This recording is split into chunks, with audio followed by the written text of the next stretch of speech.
Hello and welcome to Impactful Insights by Impact Hail Solutions. Charlie and I decided, I'm Barrett Roush, this is Charlie Crouse, we're from Impact Hail Solutions obviously, and we saw a need in the industry for something that doesn't exist. Not only our business, but there are no auto hail repair podcasts that are out there.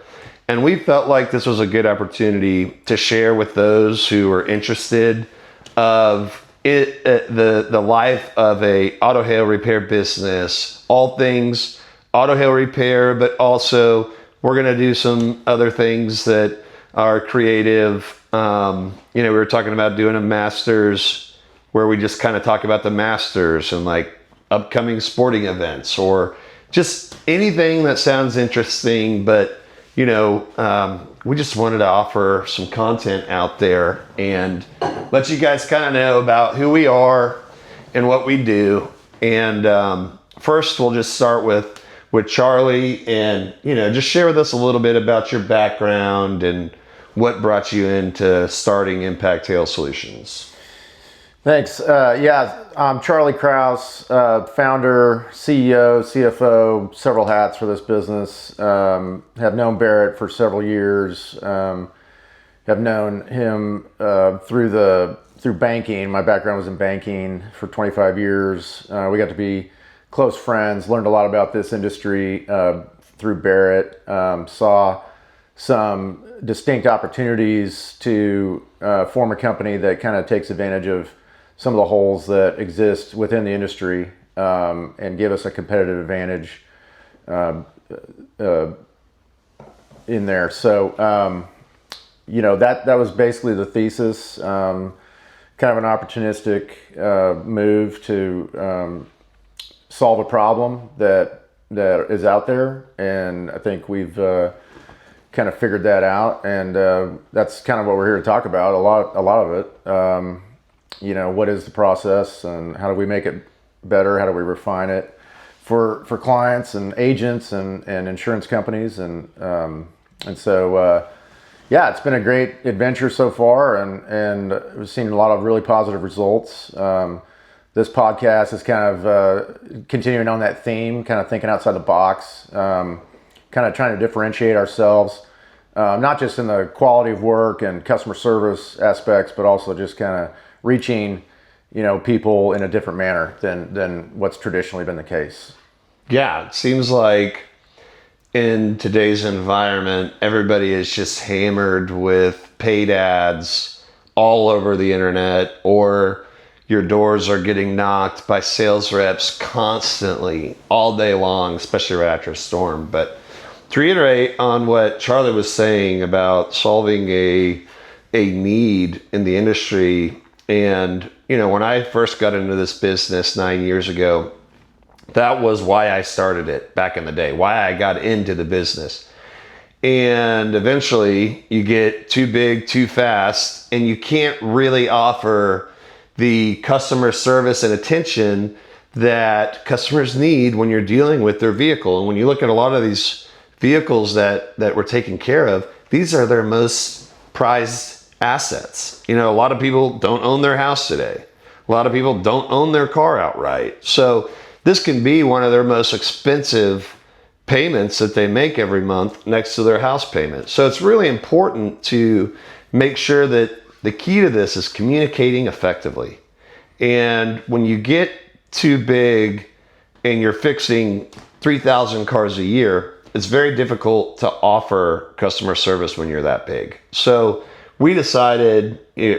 Charlie decided to start this business, and he brought me along, and we really feel like we've got the keys here to create a streamlined, AI-centric hail repair business, auto hail repair business that really gives the customers that sense of security and peace, knowing that their vehicle is under the care of a company that really cares about their cars. And we treat every car as if it was our own when we get it here. And it's very important that the customer feels that way when we're picking up a $60,000 car.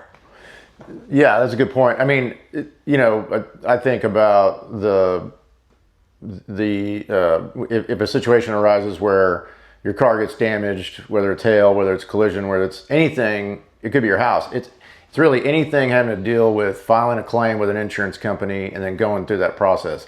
When you first think about it, it's like beyond just the hassle that kind of disrupts your daily life. It seems like a daunting task that you're having to go talk to a service line, and then you don't know what the result's going to be. You got to wait for adjusters to come out, and then you may be in a fight with them too. You just never know. I mean, the unknowns are daunting, and I think a lot of people are afraid to even take it on. And that's kind of, again, one of the things that Impact Hail is focusing on is making the process as painless as possible. Nothing's completely painless when you have a catastrophe and you're having to deal with insurance and you're having to get something fixed. At the end of the day, you just want to know that it's being fixed properly, hopefully quickly, and you can get on with your daily life. And you're not concerned about unknown expenses, unknown losses that may occur, or just the unknowns of it have always seemed, just from a personal perspective, to be, I don't want to mess with this, and I don't know how to mess with it. So that's kind of what we do. We take that off your plate. Overly communicative. Yeah, I mean, it's not that hard. From step one of the process. Yeah. Once the claim's filed, which is the easiest part, we take everything from there, and we're getting your car back to you faster than anybody else with high quality work. And even the communication between the customer and the insurance company, or the customer and the agent, we do all of that for everybody. So and we treat every single car the exact same way. So that's kind of what our philosophy is, and that's what our objectives are, and so obviously we've seen some really great results from that. Our reviews are off the charts. We employ the highest quality techs in the industry. We have dedicated office staff. Myself and Barrett are actively involved daily to ensure that this quality control and this procedure and these processes are all followed and executed. So to go back on the high quality techs comment, you might think that you're working with a company that has high quality techs because everybody says they have the best techs in the business. But I've been in this business now for 9 years. I've worked with hundreds of technicians over the years. I have a Rolodex of quality technicians that not a lot of people have in this business. And it is crucial that if you decide to go with whatever company it is that you pick, do some research. Make sure that this company is credible and that they really do have the best technicians in the business, because everybody can say that on a social media ad. They can tell you anything that you want to hear on these ads, whether it's true or not. There is no checks and balances in what these ads say to you. And again, I think that has a lot to do with why we decided to start a podcast, because we want to have these discussions and it be a video that we're not going to slam this video in your face on ads. This is not an ad. This is a podcast just to talk about the auto hail repair industry. It can be informative for other hail repair companies. It can be informative for customers. This is just a general auto hail repair discussion between two guys that really understand what's actually going on out in the industry. And when you think about it, like, we are in a AI forward economy and world right now. And if you aren't on top of the new changes and things that are taking place within AI, you're never going to be able to catch up to it. And we really make sure that we are our technology team, our chief technology officer, he is very incredible at his craft and is constantly learning and adapting to these new things that come out in AI, and it's crazy what this stuff can do. And that's going back to these ads that you're seeing. It may not even be a real person that you're looking at. It might be a small mom and pop company that doesn't even have a logo on their building, and you have no clue because you're watching an ad that looks real. And nowadays, they've gotten it so dialed in that you don't know if it is a real person or not. And that's kind of what we're trying to do, is bring something real like us. Obviously, this is an AI. This is me and Charlie talking about the industry, talking about what this company stands on. We stand on integrity, communicating, really taking care of these vehicles. Like, for instance, when your car gets here, we do a complimentary diagnostic. If you were to take your car to the dealership, that's $200. And then they're going to hit you with a massive bill that says, not only do you owe us $200, but we'll take that $200 off of this $6,800 estimate that we created. And a lot of times, like, you don't need all that stuff, right? And so when the vehicle gets here, we do a complimentary diagnostic, and we're going to send you that report before we even send an estimate to your adjuster. We want you to know, because everybody has this anxiety of the check engine light.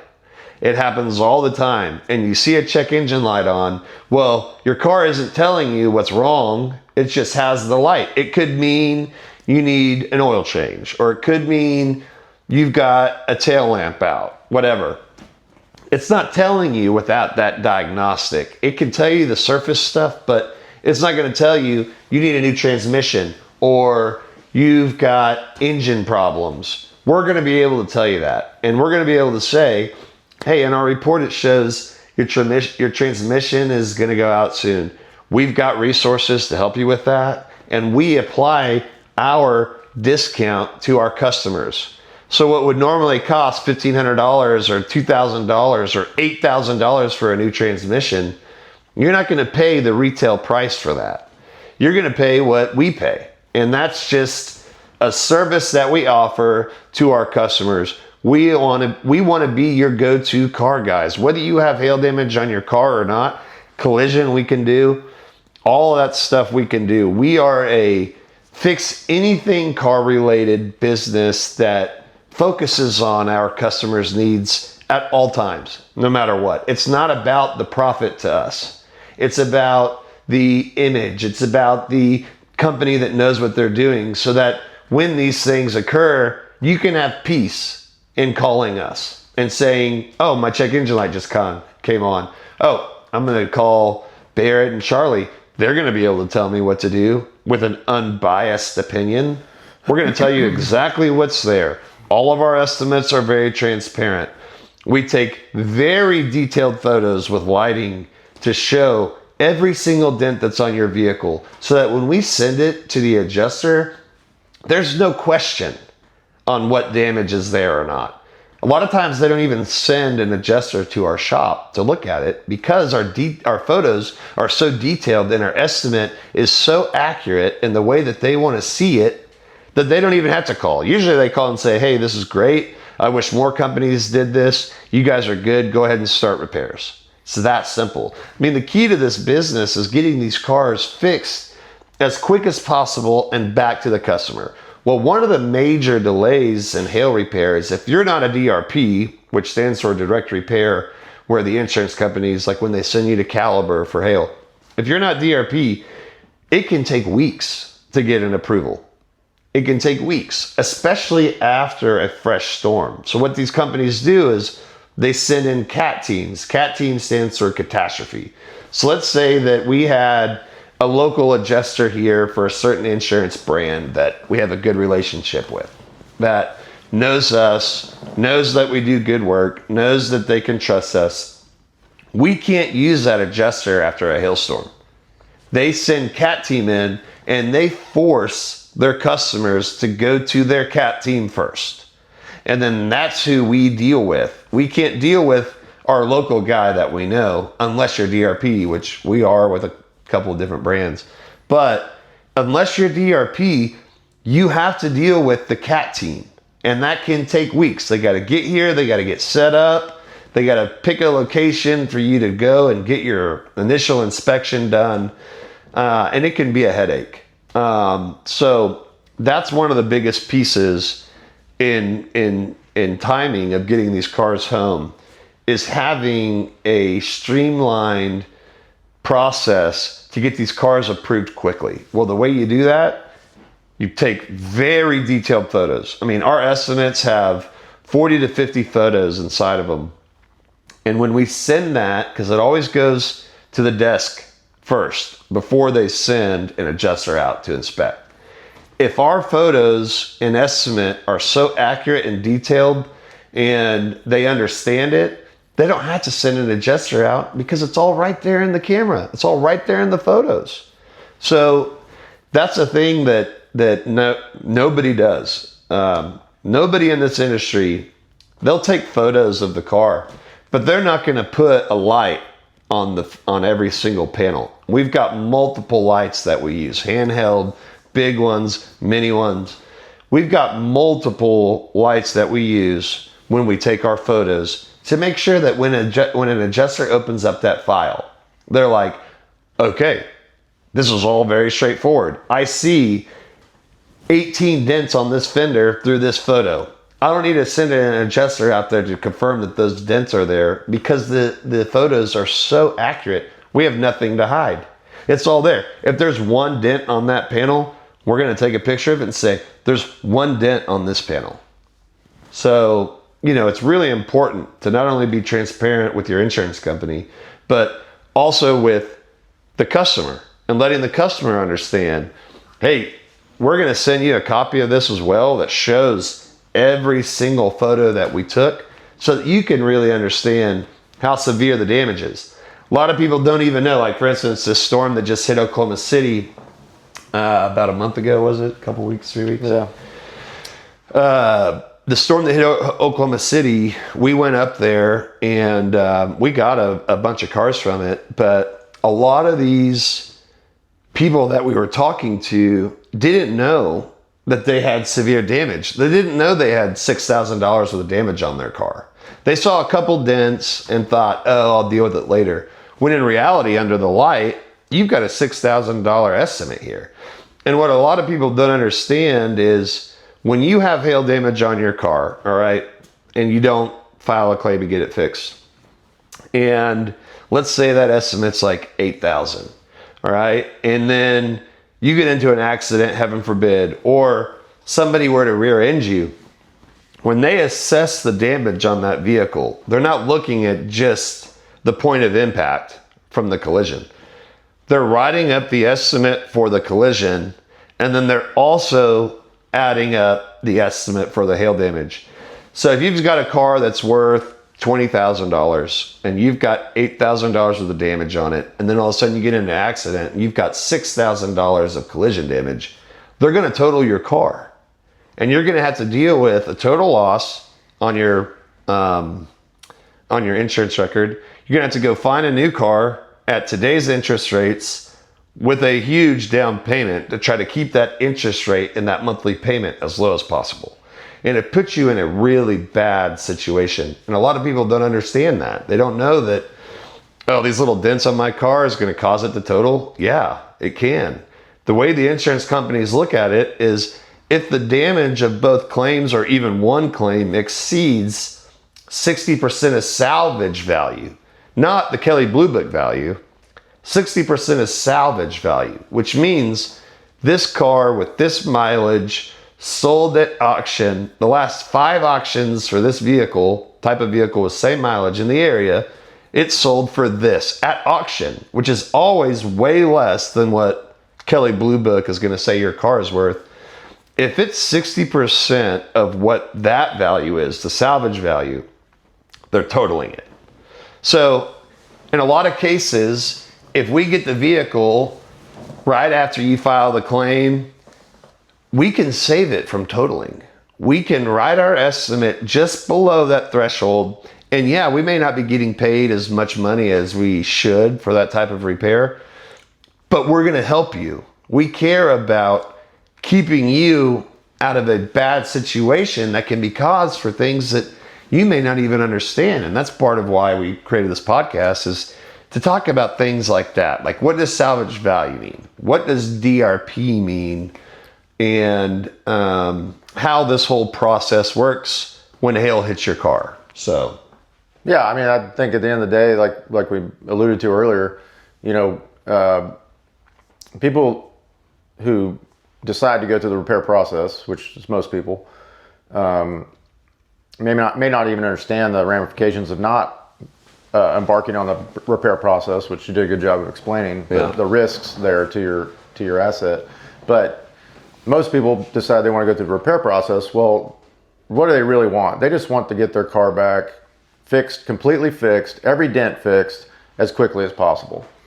You know, if you have a shoddy estimate, and which they always do, and it's always lowballed. A lot of people do. Yeah, if you have a bad estimate from the shop, it goes through the whole channel that way, and the shop is not incentivized to fix every dent on that car. If you're only going to get paid for X amount of dents, chances are most places are going to only fix X amount of dents. Right. So, the estimate, the upfront estimate and subsequent estimates are really, really important, and we really focus on those. And we're going to fix every dent regardless, but if they're not identified, then they tend not to get fixed. So, again, just some nuance there, but the process that we walk you through makes it a lot less scary. Yeah. It makes it a lot more clear about what's going on. So, like, Barrett, so my hailstorm comes through tomorrow, I get pounded, I don't know what to do. Yeah. What do I do? Step one is... What do I do immediately? What's my first move, and then go from there? Step one, file your claim. You got to get that claim filed. Step one.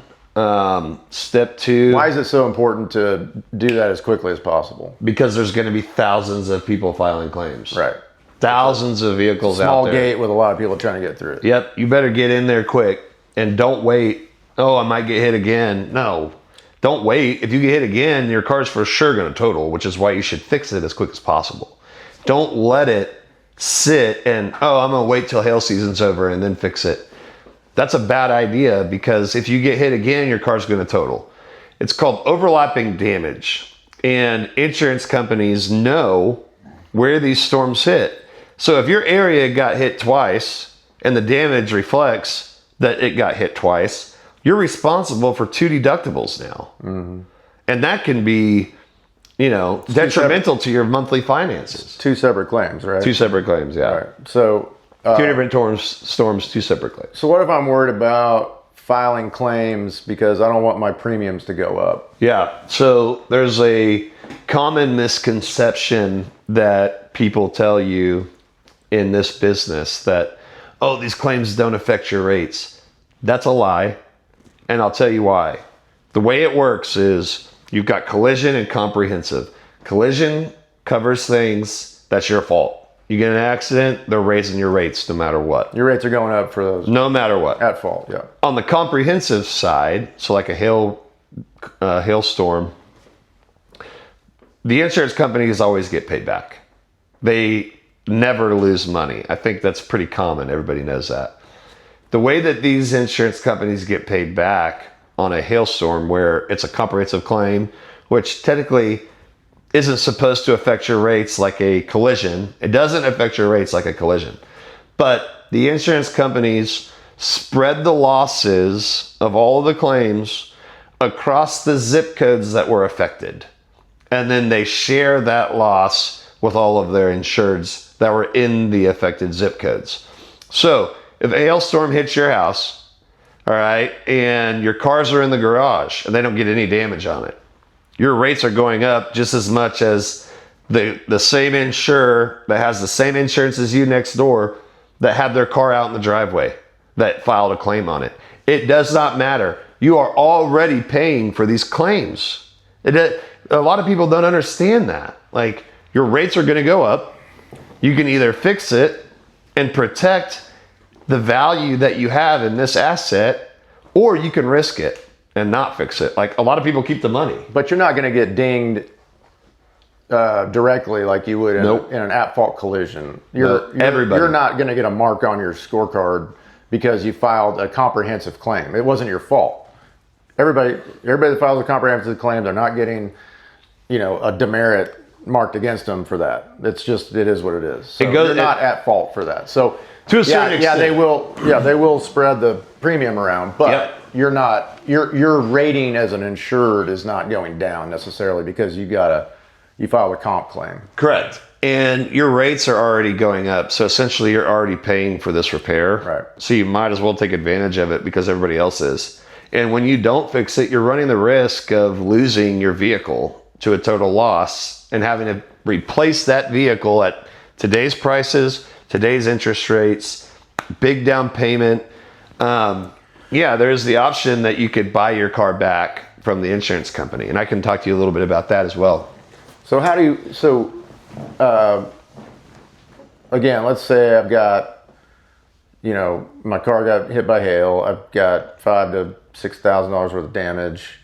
How does Impact Hail fixing that car? Are they going to take it apart, paint everything, replace parts on it, all that type of stuff with aftermarket stuff that cheapens my vehicle, and it's not real factory paint? No. How is Impact Hail fixing that car? Okay, so we do paintless dent repair now. Yeah, we have paint booths. PDR. So we can paintless dent repair. We can paint if we need to. So a lot of times what happens, let's say that you were to take your car to a collision center, right? The way the insurance companies also save money on the actual repair is if it happens a lot on roofs.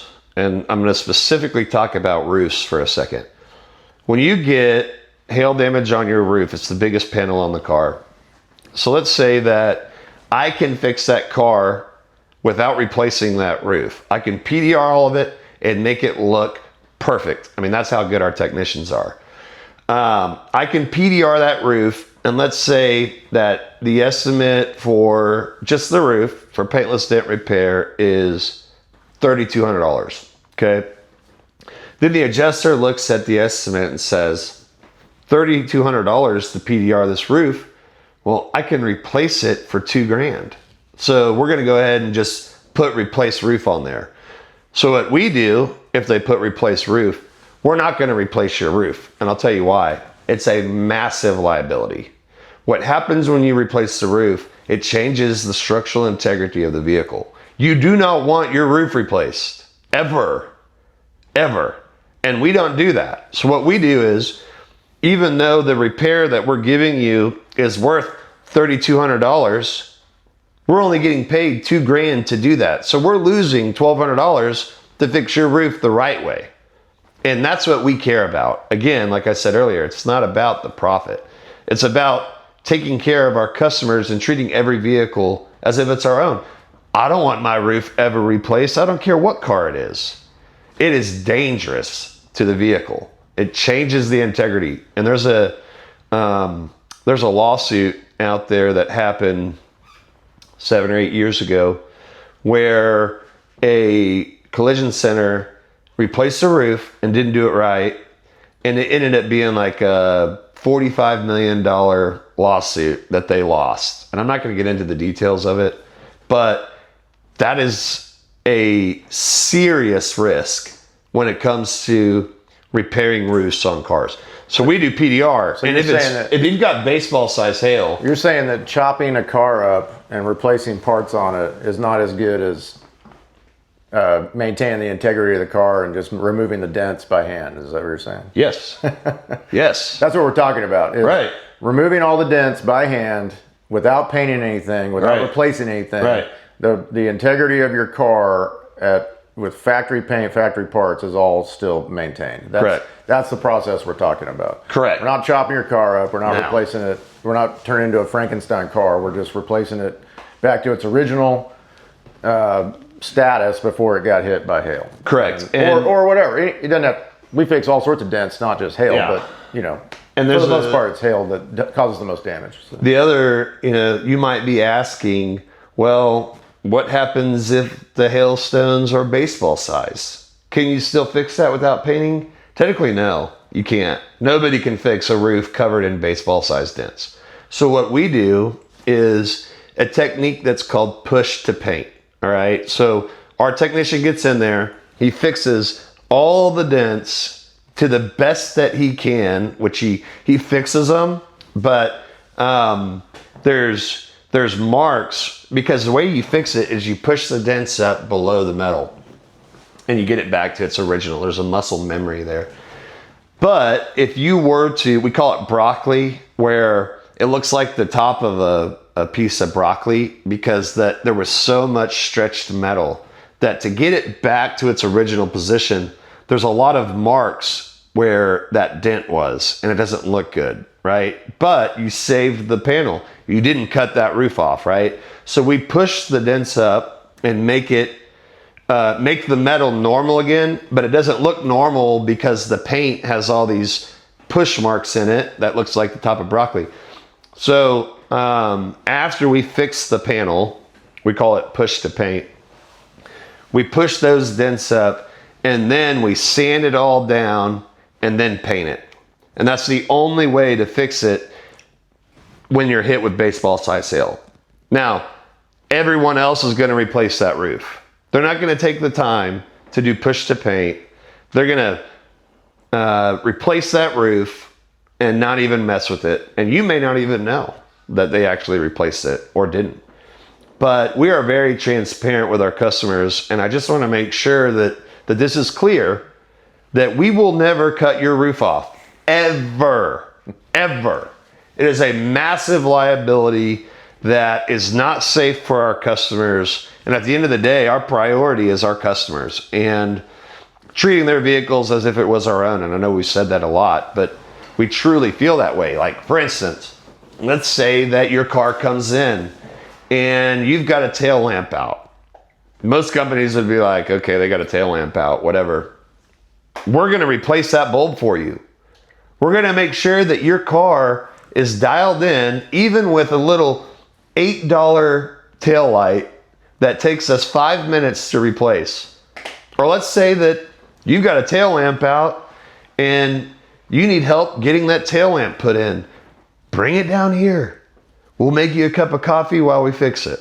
We'll give you a bottle of water or whatever while we fix it and replace that bulb. It takes us 10 minutes. It's 2 screws. Pull it out, take the faulty bulb out, put the new one in, get it all back together, check to make sure it's all working properly. That takes us 20 minutes. We do that for you for free. We want to help you. We want to be the guys you call when that check engine light comes on, or when a tail lamp is out, or my headlights need restored. You know, a lot of times headlights fade and the plastic outside of the headlights fade on the inside, or it can get condensation in there.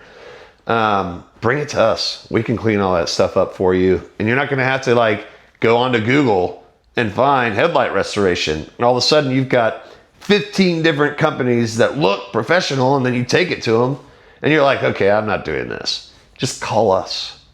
And if we can't do it, we're going to suggest someone that operates the same way that we do.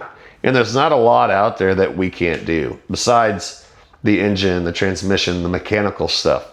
But we've got a ton of mechanics that we work with that could potentially just go do that in your driveway, depending on the severity of it. Yeah, that's a good point. So no monetary value for us in those services, just goodwill with our clients and client base. Can we guarantee that we will never replace a hood that's damaged by hail? No, We can't. Not 100%. Nope. Majority of the time, yes. But sometimes, in order to make the vehicle pristine, especially related to the hood's the most vulnerable panel on the vehicle. It's very common. They're aluminum. There's every aluminum.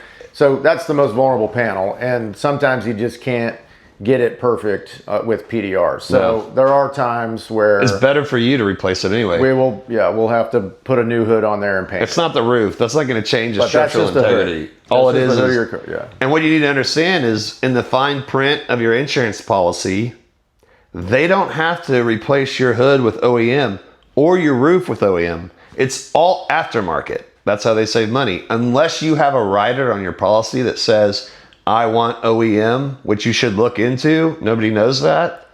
Look into your policy. And it might be an extra 10 or 15 bucks a month, but you're going to get OEM parts put on that vehicle. And you might say, no, I want an OEM hood on this. Hey, yeah, we can give an OEM hood. The problem is the OEM hood's $700 and your insurance company gave us a CAPA certified price of $267. So you can pay the extra money to get that OEM and you can fight with your insurance company over it, but they're not going to pay it unless you have that rider on there. So yes, it is very common that hoods get replaced. And you know what? The aftermarket hood isn't a bad hood. The only difference between the aftermarket and the OEM is the labels on the bottom of it. Those labels aren't there. And what a lot of companies do, sketchy companies, they can order the OEM stickers and they can put OEM stickers on a hood to make it look like it's an OEM, even though it's an aftermarket, to make you think you're getting an OEM. We're not going to do that. We're transparent. We're going to be up front. We're going to tell you, hey, going over the estimate with you before we start repairs, I just want to let you know they didn't approve an OEM hood. So if you want OEM, you're going to have to come out of pocket and cover the difference between what your insurance paid us and the price of an OEM hood. Or you can say, all right, well, whatever. It doesn't really matter. It doesn't affect the value of the vehicle, whether a hood is OEM or not. All it does is alert the place that you're trading it in that this car has had hail damage before. And they're gonna look at the car and make sure that it was repaired the right way. And another thing, when you file a hail claim, most of the time it's going to go on the Carfax. Sometimes it doesn't, but the majority of the time it goes on the Carfax. So when you go trade that car in, the dealership is looking for anything they can to dock your trade-in value. So like if you have hail damage on your car and you go trade it in and you got paid $7,000 and have the estimate for the hail damage, but it's not fixed, they're going to dock you $9,000, not the $7,000 that you got paid. They're going to dock you $9,000 on that trade-in and do whatever they can to get you into new. Oh, we'll discount the new car, but really their margins are still insanely high, even with the $2,000 extra from the estimate that you got before you traded it in. A lot of times dealerships, let's say you didn't file a claim, you go trade it in, the dealership is going to make you file a claim on it, and then they get to collect the money on that claim as they put you into a new vehicle. So you're just giving them, and then they outsource it for like a couple grand to a local PDR company. And these local PDR companies will go there and they'll fix it for $2,000, even though it's a $7,000 estimate. So the dealerships love hailstorms, except for the ones that are self-insured. If you're self-insured, they don't like the hailstorms. But the ones that are insured, which most are, they love it. And most of the time it's a big money maker for dealerships. And we go in there, I know I've fixed a bunch of dealerships.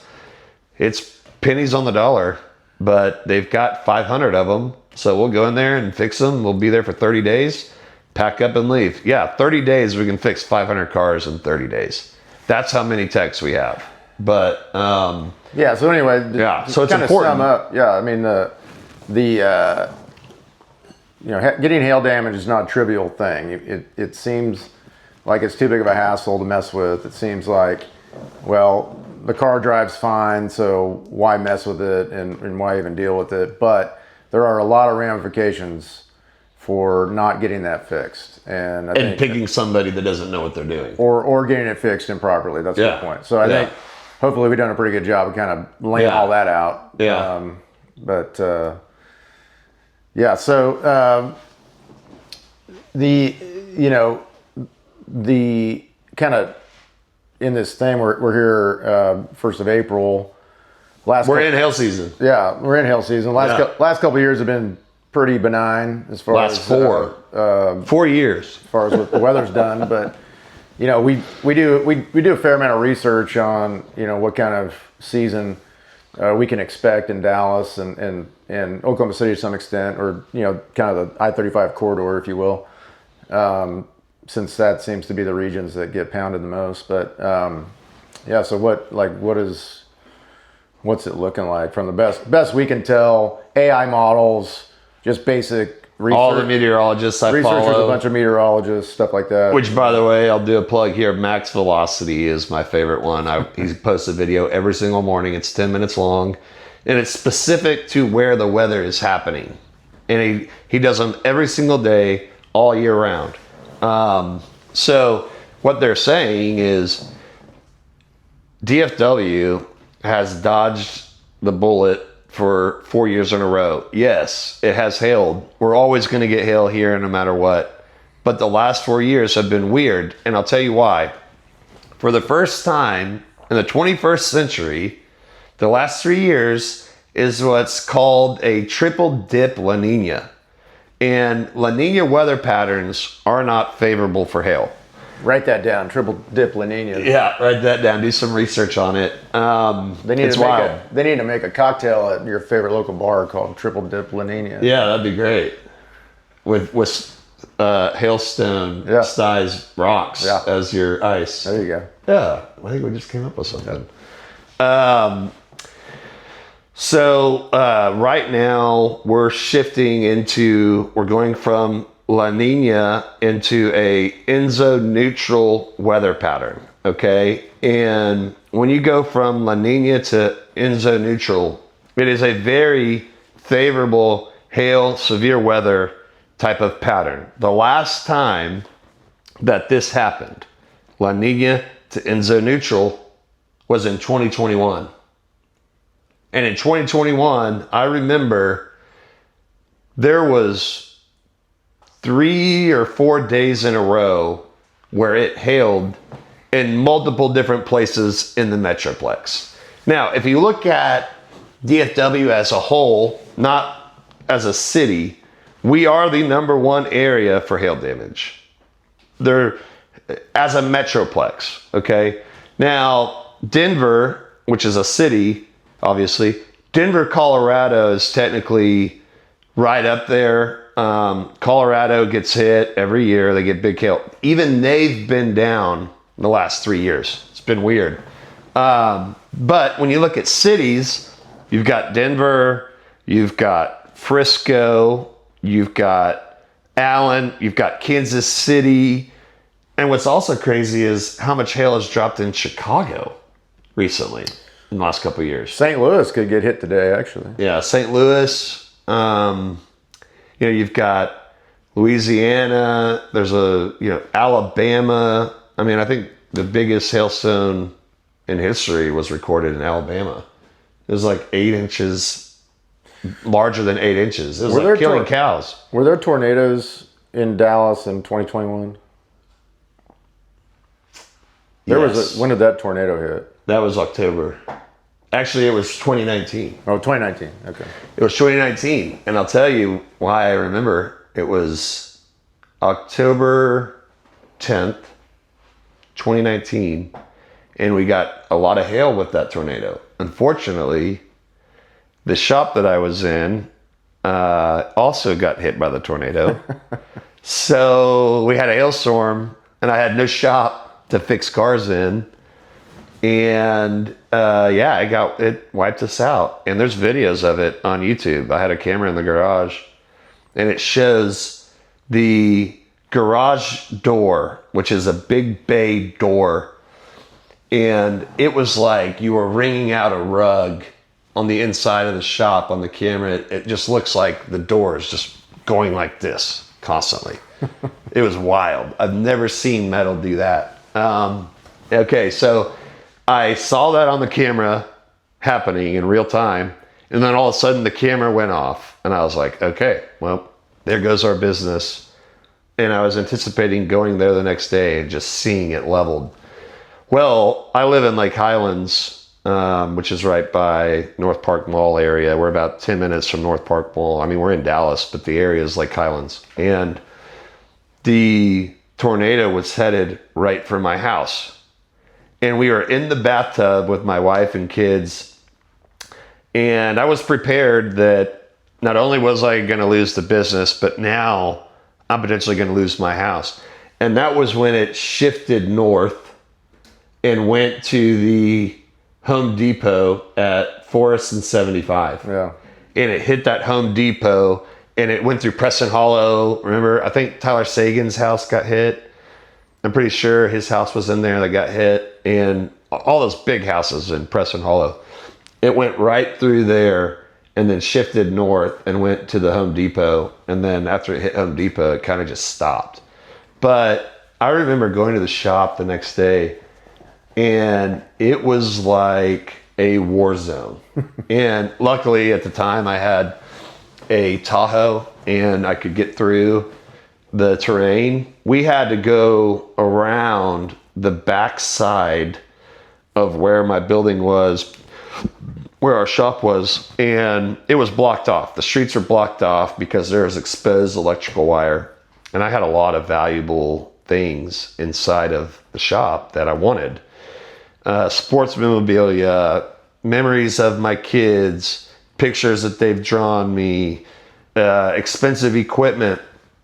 And I remember my father-in-law and I off-roaded and had to kind of hide to get to the shop. And we came through the backside and we had to go through all this rough terrain and wooded areas to get to where the shop was. And we got in there and I was just like in shock of how am I going to recover from this? How am I going to make money now? Luckily we had really good insurance at the time. And they really did a great job helping us.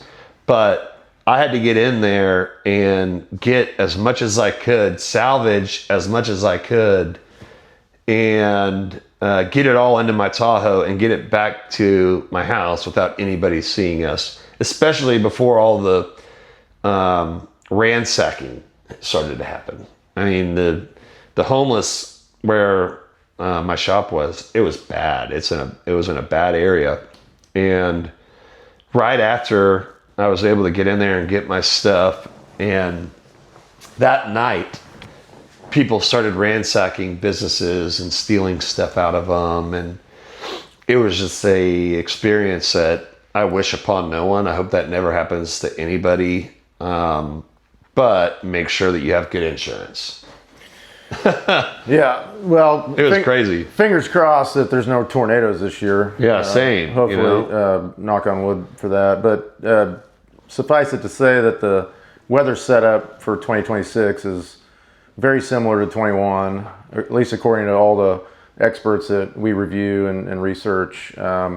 So, potentially a very active hail year. 2021 was a very, very active hail year, probably the most active in the last 10, I would say, around Dallas. So, that's like potentially what could be the case this spring and even into the summer. So just be aware of that. Fall.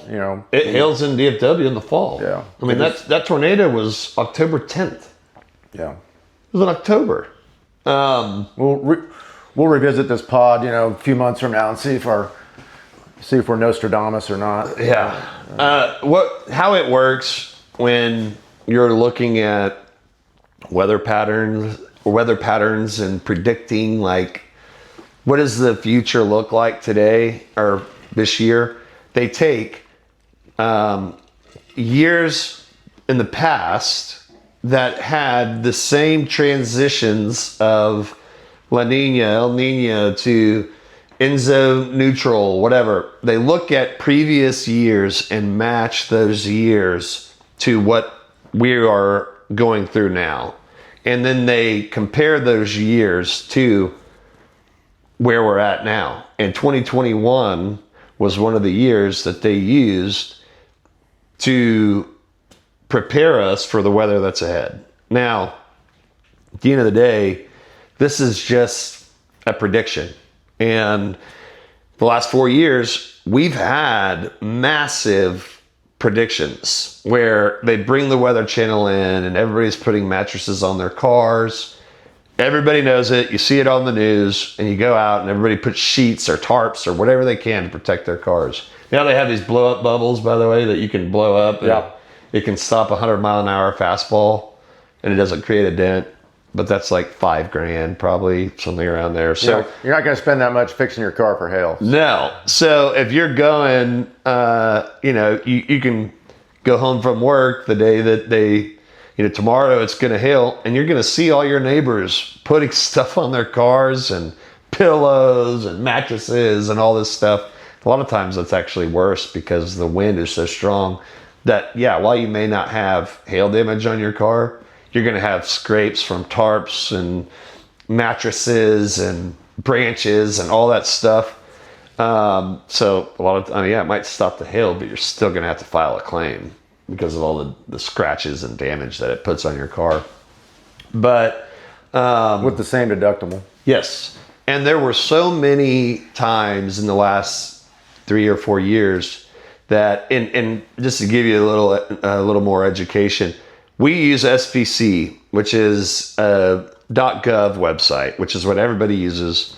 All the meteorologists, everybody looks at it. When you see images on your news channel that you prefer, they're taking info from SPC. So if you ever want to know what the severe weather looks like in the upcoming days, and you see, there's a severe threat, go to SPC, noaa.spc.gov or whatever the website is, and you'll go on there and you'll go to the convective outlook, and you can click hail, and it will tell you the next 3 days how much, what they think the probability of it hailing is, and you'll see percentages on there. And if it's right on top of you and it's red with hatch marks, then that means 30% of the area that's inside of that red is going to see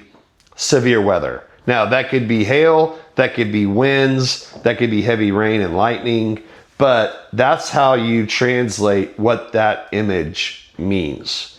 So the last 3 or 4 years, we've had times where it's like a significant severe chance right on top of Dallas. And they send the Weather Channel here, and they post up on a apartment building balcony where they can really get up top and see the weather, and they got their cameras set up, and nothing happens. Like, we'll get a little bit of rain, maybe.